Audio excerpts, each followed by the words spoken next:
media this week reported that Donald Trump's new budget did not cut Social Security or Medicare, that he kept his promises, the promises he made during the 2016 election campaign, and protected both of those programs from cuts. But is that in fact true? Here to discuss that with us now is Zaid Jilani. Zaid is a journalist with The Intercept, and he's been covering this story. Zaid, thanks for coming on the program. Yeah, it's great to be here. So I'm going to say that the headline of your piece pretty much tips your hand on all this. Media falsely claim White House budget spares Social Security from cuts. Tell us a little bit about that, if you would. Yeah, so basically what happened was Donald Trump, as a candidate, campaigned on not cutting Social Security, Medicare, and Medicaid. And certainly I think it's well recognized by now, even mainstream media, that he is basically endorsing cutting Medicaid by endorsing the House's health care plan, which basically allows for that. However, at the same time, in his most recent budget proposal, there are actually cuts slated for what's called Social Security Disability Insurance, which is administered by Social Security. Yes, it's not the traditional retirement program some people may think of, but it is a Social Security administered program, and one that a lot of people rely on. And the budget calls for cuts in that, and yet many people in the major media reported the budget as saying that he maintained his promise to not cut Social Security, when in fact, actually, what they're doing is they're trying to separate out what is a Social Security program from the rest of the program. They're trying to segregate and split the program down the middle, or not necessarily down the middle, but in a way to where people will say, well, hey, you can cut that part of the program, just don't cut this part of the program, which is certainly not what he campaigned on. I mean, I don't think at any point during his campaign did he say, I'm only going to cut this part of the Social Security program. I don't think at any part in his campaign did he even say he would cut disability insurance. So this is obviously breaking his promise, and I think that's something that should be recognized. Yeah, you know, I think that's exactly right. And here's part of what infuriates me about this, to be honest, about this kind of coverage, Zaid Jilani. One of the quotes you have in your piece in The Intercept is CBS News saying, quote, in keeping with his campaign promise, Mr. Trump would leave core Social Security benefits and Medicare untouched. Well, I don't, the word core, this notion that retirement benefits are core and disability benefits are somehow not core, that's something that, as far as I know, they just started talking about this week. And, to repeat or reinforce something you just said, I also don't think they ever used the word core. I don't think he ever said, well, I will protect core Social Security benefits. So CBS News is kind of adopting his deception and somehow presenting that as if this was something he's been saying all along. Am I being unfair to CBS by saying that? No, I mean, I think that's exactly what a lot of these outlets did. And, it's interesting that Trump's own budget chief, Mick Mulvaney, actually came out, I believe, on Monday morning, was talking to reporters about this, and he said something, I think it was like, if you ask 999 people out of 1,000, they'll tell you that Social Security disability is not part of Social Security. First of all, I don't know if that's true. I don't know if they tell you that. Second of all, this isn't a matter of like taking a poll, right? Like, it's just a fact that the Social Security Administration administers this program, which has been doing that since 1956. This program also is funded by Social Security payroll taxes. I mean, if it's not Social Security, then why are all of us paying into this, right? It's insurance that we've all paid into. We expect it to be there when we need it. And so it's fascinating that even up to the highest levels of the administration, including the man who oversaw the budget, Mick Mulvaney, they're basically trying to rewrite just the truth of the situation. And unfortunately, a lot of people are coming along with them, because I think a lot of news outlets just, their writers and editors, I think, just aren't familiar with these programs. They're not familiar with how they're administered, their history, and also just how important they are to people. So I think, unfortunately, a lot of them just let them get away with this sort of sleight of hand on this. Yeah, it's amazing to me. And by the way, I think if you asked 999 out of 1,000 people, they wouldn't know what Addison's gland was either. But if you promised not to operate on me, and then you just say, oh, it's just Addison's gland, it's like, wait a minute, you promised not to cut, and now you're cutting. So, right. And the Hill, by the way, it would not, meaning the budget, would not touch Social Security and Medicare flatly, on which President Trump promised to leave alone during his campaign. So about Social Security, disability benefits. Mick Mulvaney in particular, from what I recall, and that's, again, as you said, Donald Trump's budget director, Mick Mulvaney has, and many of the far-right Republicans, if that's not a redundancy nowadays, have had it in for, especially for disability benefit recipients on Social Security for a long time, haven't they? Yeah, and that's actually something I've been tracking, is that I believe it was, I don't recall the exact date, but I think it was a couple of months ago. Mulvaney was on one of the Sunday morning news programs, and they pressed him multiple times on why, hey, shouldn't you be cutting quote-unquote entitlements or whatever? Many in the media have this as a fascination that, a president should be doing this to prove that they're a serious president. And eventually he relented and said, well, right now we're not going to do that, but, we're looking at disability insurance. I mean, do you really think disability insurance, is okay the way it is? So he kind of hinted that as a matter of his personal agenda, he wanted to go after SSDI. And I think that was kind of a preview of them finally putting this into the budget proposal. And honestly, I wouldn't be surprised if the president himself doesn't even know the difference. I mean, he doesn't seem like a guy who's really that into the particulars. But he certainly hired people who, at every level, including his vice president, have all along advocated for cuts or changes to not only disability insurance, but the wider Social Security program, to Medicare and to Medicaid.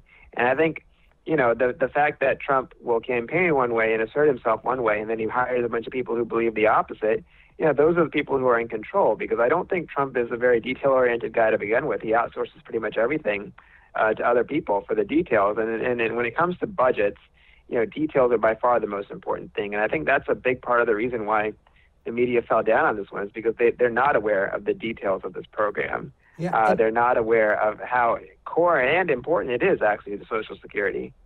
And they're not, and we're not talking about trivial details either. We're talking about things that are potentially life and death for people. And it seems that these Republicans that Trump had surrounded himself with, he was supposed to be a different type of Republican. He surrounded himself with the worst of the old guard Republicans, in my opinion.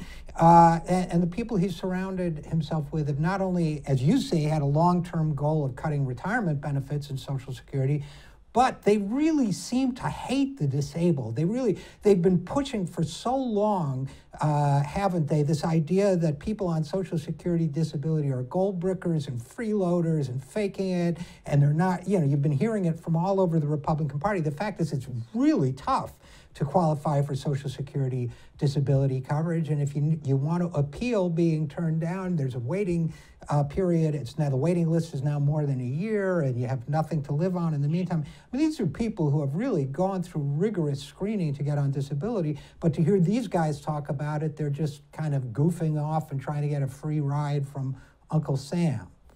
Yeah, so it's not just, and the other thing is that it's not just sort of ideological right-wing politicians that have turned disability insurance into a hobby horse for them. I think a lot of folks in the media, ranging from mainstream folks to public radio, have created sort of narratives based on anecdotes for what's happening with the disability insurance program. So what they might do is they might find, an individual who is not sympathetic, who, they can portray as not being truly disabled, who's receiving disability benefits, and sort of say, hey, there's a big problem here. It's actually very similar to what happened in the 1990s or the 1980s with so-called welfare queens, is that they would take sort of outlier examples, and then they would say, hey, this proves that this entire system has to be cut back, or that this entire system is overly generous.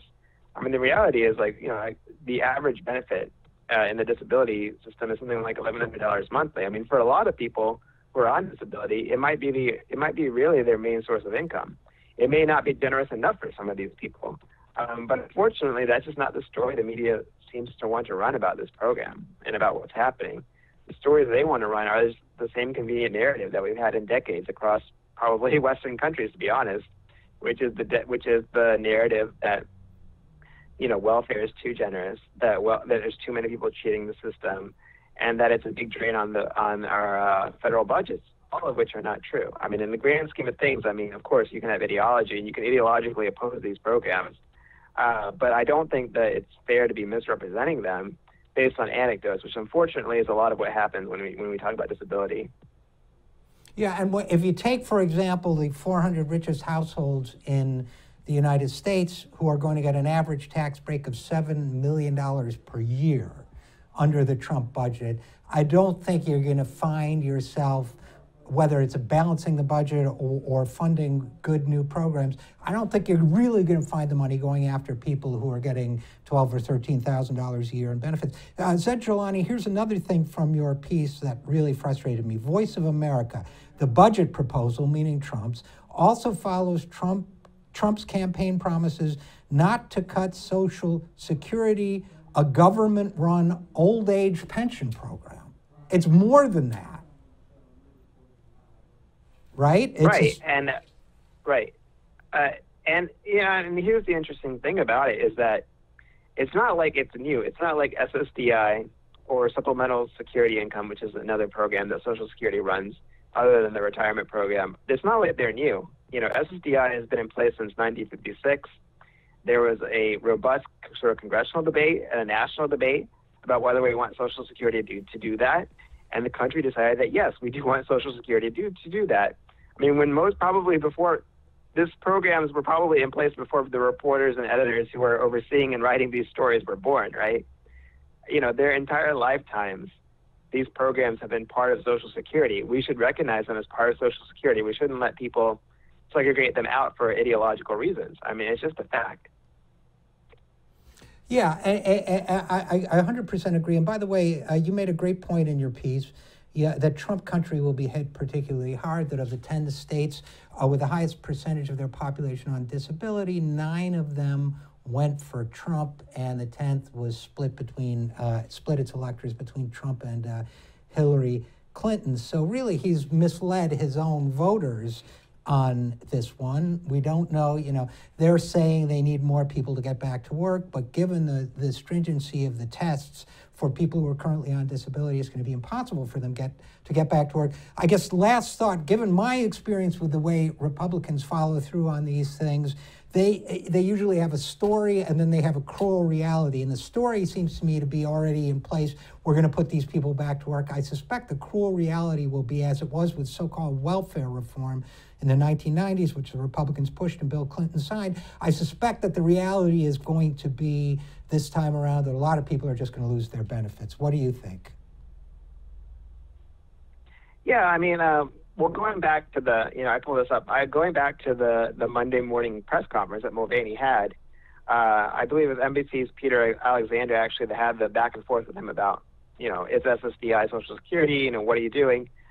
And Mulvaney, almost straight up says that he hopes that fewer people will be getting the SSDI program with the thesis that a lot of people are getting it who don't deserve it, right? And this is something that they have not presented the case. They have not laid it out in terms of mapping out who actually gets it, how much they're getting. And second of all, whenever we have this discussion, the discussion is always that someone is abusing the system, right? There's a reverse side of that question, which is if the program is really working, it also has to be truly assisting people, meaning it has to be generous enough, right? And I think that question isn't being asked at all. In some cases, the SSDI as it's structured now may not be generous enough. And I think there have been some senators who've talked about the wider Social Security program not being generous enough. It's certainly a hobby horse of Bernie Sanders, of Elizabeth Warren, and a number of other sort of Senate Democrats have jumped on board that wagon. And I think that's the conversation that needs to be had as well. I mean, if we're talking about flaws in these programs, I mean, I've talked to countless people who are barely scraping by on Social Security, whether it's retirement or SSDI or SSI. And if you're really talking about whether the program is working effectively or not, you have to ask that question as well. I mean, fine, if you find examples of people who you feel are abusing it, maybe that should be addressed in a way. But you also should be looking, you find that it's not being adequate. Right, absolutely. But unfortunately, those are stories the mainstream media seems less enthusiastic about telling, and that leaves us in a situation where why do Republicans have to make their case at all if the media seems to be making their case for them? So unfortunately, we're going to have to leave it there. But Zaid Jilani of The Intercept, thanks for the great reporting, and thanks for coming on the show. Yeah, thank you.